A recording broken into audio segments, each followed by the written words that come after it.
It's that time of the year when college freshmen embark on an exciting new chapter of their lives. For many, the college experience won't be over in 4 years. It'll last for decades after graduation in the form of student loans. Total outstanding student debt in the United States has reached an all-time high of nearly $1.5 trillion. The high cost of a college degree has many asking, is it worth it? According to a new survey, just 58% of Americans say yes. Paul Tough is the author of a new book, The Years That Matter Most: How College Makes or Breaks Us. And he's among those who says a college degree can set you off on a very profitable path. It's nice to have you. Thank you. Great to be here. Does it matter where you go to college? It does. I mean, for any individual student, it's not a life or death situation where you go. But when you look at the data about colleges as a whole, it does make a difference. When kids go to more selective colleges, they are more likely to earn more money as adults. You open the book discussing how the country was really founded on this concept of meritocracy, and that also we have class fluidity, unlike England, and we have great social mobility, unlike England. The elite college thing seems to put the kibosh on that a bit. Yeah, I think things have changed. So especially over the last 50 or so years, the way to get ahead in the United States has been through a college degree. That wasn't true in the past, and I think it's still something that we have a hard time reconciling with our kind of American can-do spirit.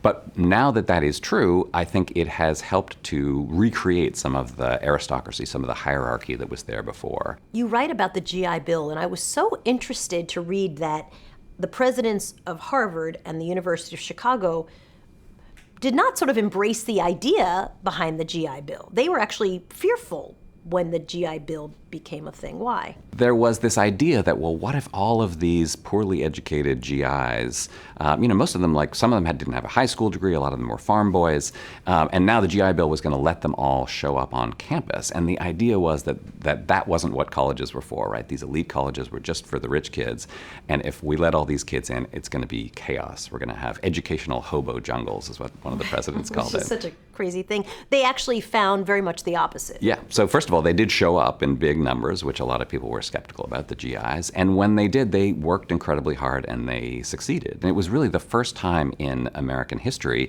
when the sort of working class and middle class kids who hadn't been a part of higher education before suddenly were. And it changed, I think, not only the face of higher education, but it changed, for a while anyway, Americans' opinions of what higher education can do. When you talk about the admissions industrial complex, what do you mean? So that's a phrase that this one admissions director who I wrote about used. And he talks about the way that admissions is now become this incredibly stressful profession.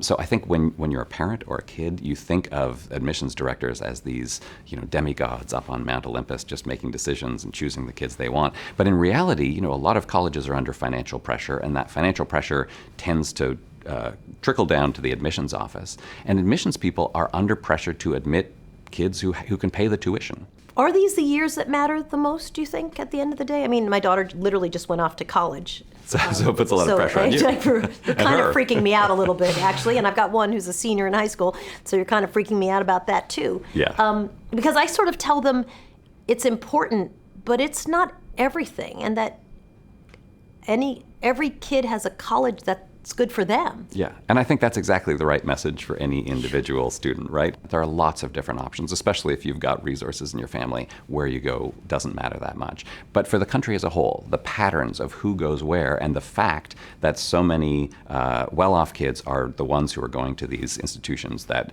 help your income so much, and that so many low-income students are going to much less well-resourced institutions, that really does matter. That's a national problem. Paul Tough, the book is called The Years That Matter Most. Thanks for talking with us. Thank you very much. You bet.